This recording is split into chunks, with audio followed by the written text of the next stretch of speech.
ॐ अखण्डमण्डलाकारं व्यक्तं जन चराचरं तत्पदं दर्शितं जन तस्मै श्रीगुरवे नमः। गुरुब्रह्मा गुरुविष्णु गुरुदेवो महेश्वर गुरुदेवो परं ब्रह्म तस्मै श्रीगुरवे नमः। ॐ नमो भगवते वसुदेवाय नमः। ॐ नमो भगवते वसुदेवाय नमः। ॐ नमो भगवते वसुदेवाय नमः। वाञ्छकल्पतरुभ्यश्च कृपासिन्धुभ्य एव च पतितानां पावनेभ्यो वैष्णवेभ्यो नमो नमः। অনন্তকোটি সাধুগুরু বৈষ্ণব ভক্তমণ্ডলীর চরণে আমার প্রণাম নিবেদন করে আমি আমার ভাগবত কথায় প্রবেশ করছি।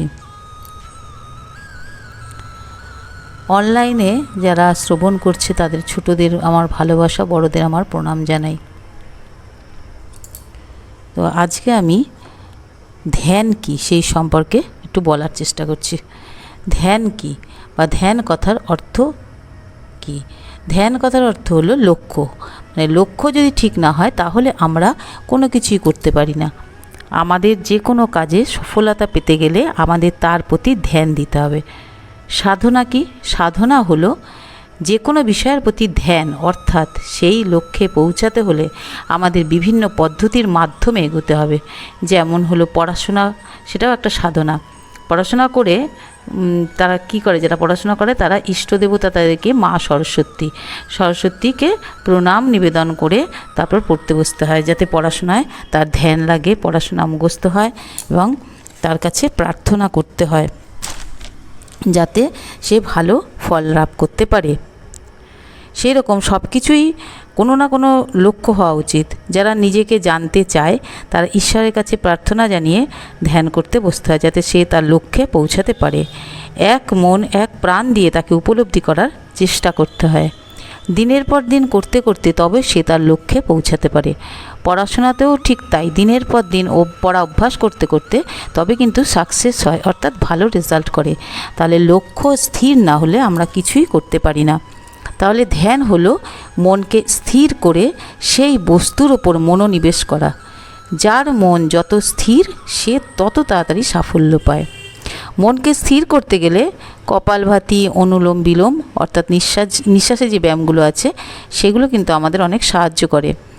যদি আমরা প্রত্যহ কপালভাতি, অনুলোম বিলোম এসব করি তাহলে আমরা খুব তাড়াতাড়ি মনকে স্থির করতে পারবো এবং আমাদের লক্ষ্যে পৌঁছাতে পারবো। অর্থাৎ আমাদের লক্ষ্যকে ভেদ করতে হবে।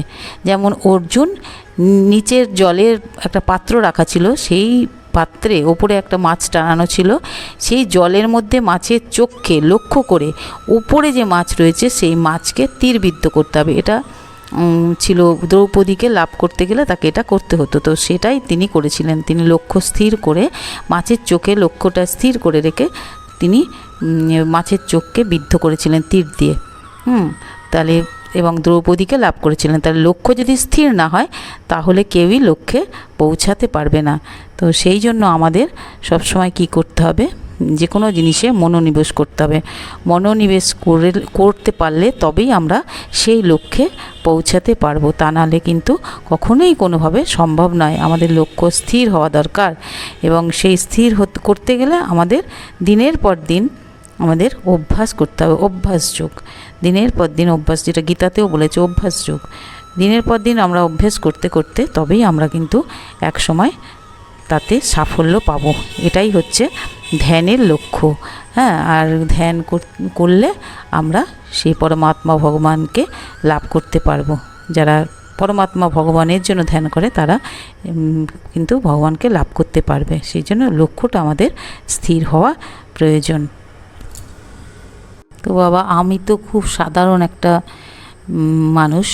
তো আমি কিছু নিজে যেটুকু জেনেছি সেটুকু সম্পর্কে কিছু জানানোর চেষ্টা করছি বা বলার চেষ্টা করি। তাতে কারোর যদি কোনো উপকার হয়, কোনো ছোটরা যদি তাতে হয়, আমার কথা শুনে সেগুলোর প্রতি আগ্রহ প্রকাশ করে বা কিছু করার চেষ্টা করে, তাহলেই আমার এই কথা বলার সার্থকতা আসবে।